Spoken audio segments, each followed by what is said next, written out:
In any closed heterosexual population, every sexual encounter requires exactly one man and exactly one woman. This is an animated diagram showing that exact closed network loop. Because every pairing has two sides, the mathematical average of lifetime partners for men and the average for women must be identical. But as the visual transitions into a bar chart of reported data, we see a completely different story. For decades, survey data has revealed a glaring anomaly. Men consistently report having roughly twice as many lifetime partners as women. This is not a rounding error in a single study.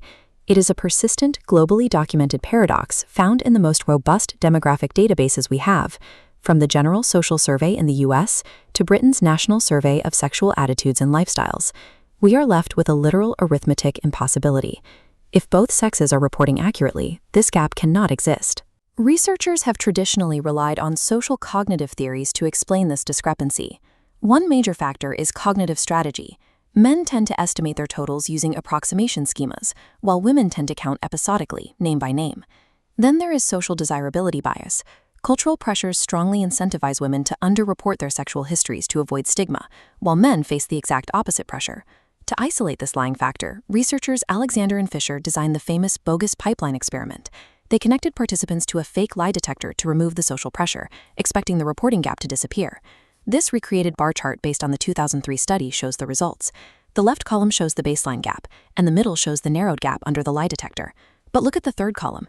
Even under maximum pressure to tell the truth, a stubborn residual discrepancy remains. Behavioral reporting strategies only account for part of the data. A deeper mechanism, oxytocin-mediated selective consolidation, suggests a physical bias within the memory architecture itself. Removing the social pressure to lie leaves us with an unexplained gap, a gap that points toward a bias occurring during the initial physical encoding of the memory. To understand this bias, we have to look at resolution physiology. This is the specific, highly volatile neurochemical state that occurs in the brain immediately following orgasm. In males, this response is characterized by a rapid, intense surge in the hormone prolactin. This is a dual-axis chart tracking neurotransmitter levels over time. The blue line represents the male response, a steep spike in prolactin followed by a sharp drop back to baseline. This surge acts as a definitive neurological off-switch, abruptly terminating the aroused state. Female resolution physiology is more complex than a simple biological off-switch. Post-orgasm prolactin elevation in women is highly variable and significantly lower in magnitude. Look at the new line added to the chart for the female response. Instead of an immediate drop-off, there is a long, sustained plateau of oxytocin, accompanied by a very slow taper of dopamine. This oxytocin plateau correlates directly with the extended window of emotional vulnerability and the desire for physical closeness that women commonly report following intimacy. The female post-orgasm state is an extended transitional phase, taking much longer to return to the pre-arousal baseline. Because of this extended plateau, the neurochemical environment where the female brain physically processes and stores sexual memories is different from the male brain. Pop science often reduces oxytocin to a simple cuddle hormone that makes us bond with each other. In cognitive neuroscience, its function is more precise. Oxytocin acts as a valence-dependent memory modulator. Research pioneered by Arletti and Bertolini demonstrates that oxytocin robustly enhances the consolidation of memories tagged with positive social attachment signals. This diagram illustrates an abstract circuit representation of the amygdala-hippocampal pathway. Two distinct streams of data approach the hippocampus, but they must pass through an oxytocin gate filtering the inputs. Oxytocin actively promotes the selective forgetting of threatening, aversive, or ambivalent social information. Smooth, synchronized attachment signals pass freely through the gate and into the hippocampus. From an evolutionary perspective, it is highly adaptive for a pair-bonding species to amplify connection signals while simultaneously suppressing minor social threats that might disrupt the bond. Now, apply this neurobiological filter specifically to the encoding of casual sexual encounters. Because of cultural suppression and social risk, encounters outside committed relationships often carry a high social threat or ambivalent valence for women. When these jagged, erratic signals strike the oxytocin gate, they are dampened and deflected before they can fully consolidate.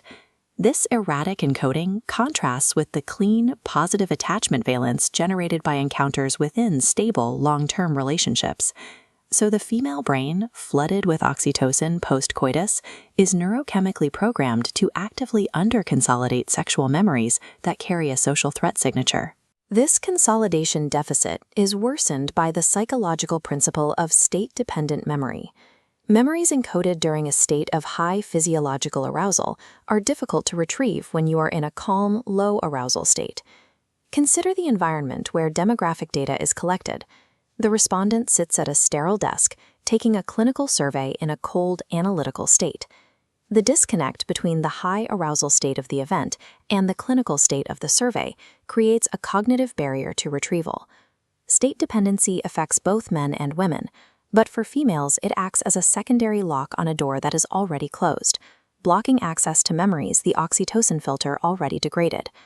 A memory biologically suppressed during the heat of the encounter becomes functionally invisible in the fluorescent light of a demographic survey. When subjects take these surveys, they are asked to recall events weeks, months, or even decades after that initial neurochemical cascade took place. This visual represents a memory store filing system. When a female respondent attempts to retrieve her history, files representing committed encounters are bold and intact, but the files for casual or transgressive encounters are visually faded, fragmented, or missing segments entirely. In this moment, she is not actively lying or deploying a social desirability firewall to protect her reputation. The neural traces for those casual partners are genuinely less robust. The data itself is physically corrupted. This mechanism directly aligns with population data, which shows that the partner count gap is vastly larger for casual encounters than it is for long-term partners. It also explains why the bogus pipeline experiment failed to close the gap completely. A subject cannot accurately report a number that their brain has physically degraded. The true measurement bias originates directly at the synapse, emerging in the critical hours of consolidation immediately following the act. The oxytocin-mediated selective consolidation hypothesis is a strict, falsifiable scientific model that demands empirical testing. One proposed test is experience sampling, where subjects log encounters and their emotional valence in real time, allowing researchers to check their recall accuracy against those logs 6 months later. This flowchart details the empirical validation pathways. We can also use pharmacological administration, utilizing intranasal oxytocin while subjects encode sexual vignettes to see if researchers can artificially induce this recall bias in a lab setting. If proven true, this hypothesis holds heavy implications for fields like evolutionary psychology and behavioral economics, which rely extensively on this data to map human mating strategies.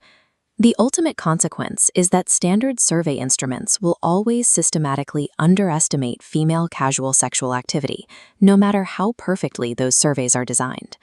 No amount of statistical weighting, outlier exclusion from the data, or bogus pipeline tricks can recover data that the human brain structurally suppressed. To finally solve the oldest paradox in sexology, the field must look past how people fill out surveys and start examining how their neurochemistry writes their history.